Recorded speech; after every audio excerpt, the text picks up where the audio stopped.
When you're a kid, being home alone feels exciting. No rules, no bedtime, no adults watching.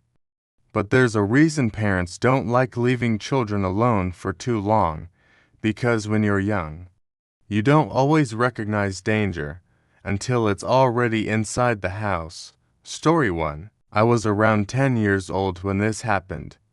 My parents trusted me enough to leave me home alone after school for a few hours. It wasn't unusual. I had done it dozens of times before. Our house was small, one floor, living room, kitchen, 2 bedrooms, and a narrow hallway connecting everything. That afternoon felt normal. I got home, locked the door behind me, like my mom always told me, and threw my backpack onto the couch. I turned on the TV, cartoons, loud volume, the kind of noise that makes a house feel less empty. For about 20 minutes, everything was fine. Then, the doorbell rang. That alone wasn't strange. Neighbors rang the wrong door sometimes. I muted the TV and walked to the front door. Through the peephole, I saw a man I didn't recognize. He was standing very close to the door. Too close. I didn't open it. I just stood there, quietly, waiting. A few seconds passed, then he knocked, not aggressively, just firm enough to be intentional. "Hello," he said. "Is anyone home?" I didn't answer. Then he said something that made my stomach tighten. "I know you're home." I froze. I hadn't made a sound. The TV was muted. No lights had changed. I stepped back from the door without realizing it. The man sighed, like someone losing patience.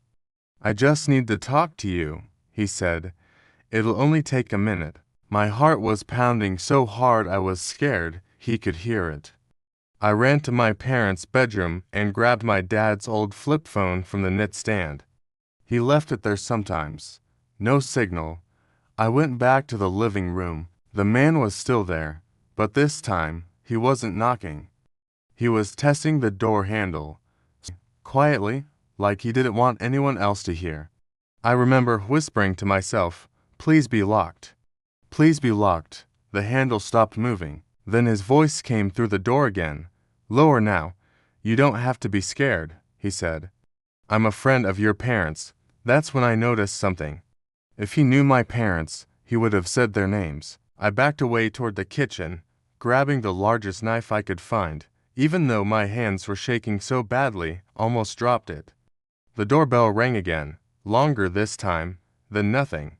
No knocking, no handle, just silence. I waited behind the counter for what felt like an hour. Eventually, I heard footsteps on the porch, then the sound of a car starting. When my parents came home later, I told them everything. My dad checked outside. There were fresh footprints in the dirt under my bedroom window. That night, my parents admitted something they had never told me before. A man matching that description had been seen watching kids walk home from school in our neighborhood. To this day, I still don't know how long he had been watching my house, or how he knew I was alone. Story 2. This happened when I was 9. My parents left me alone one evening to attend a short work dinner. They told me not to open the door for anyone, no matter what. I remember feeling proud, like I was being trusted with something important. The sun was already setting when they left. I ate dinner on the couch, watching TV, with every light in the house turned on.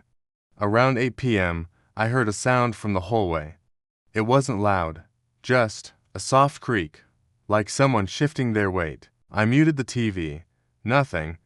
I told myself it was just the house settling. Old houses make noise. 10 minutes later, it happened again, this time closer. I stood up and called out, "Mom." No answer.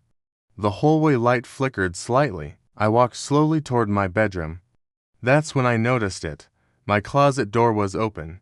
I always kept it closed. Always. I stood there, staring at the darkness inside. Then I smelled something, not strong, but unfamiliar, like sweat, mixed with something metallic. I took a step back. The closet door moved, just a little.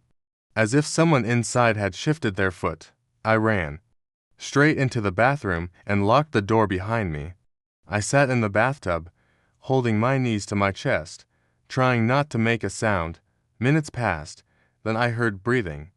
Right outside the bathroom door, slow, controlled. Someone tried the handle once, then whispered, "Hey." I screamed, as loud as I could.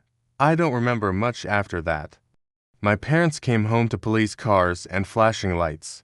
They told me later that a man had broken into our house through a back window.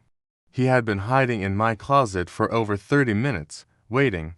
They never told me what he planned to do, and I never asked. Being home alone, and scary by itself. What's scary? Is realizing that someone else might know you're alone too.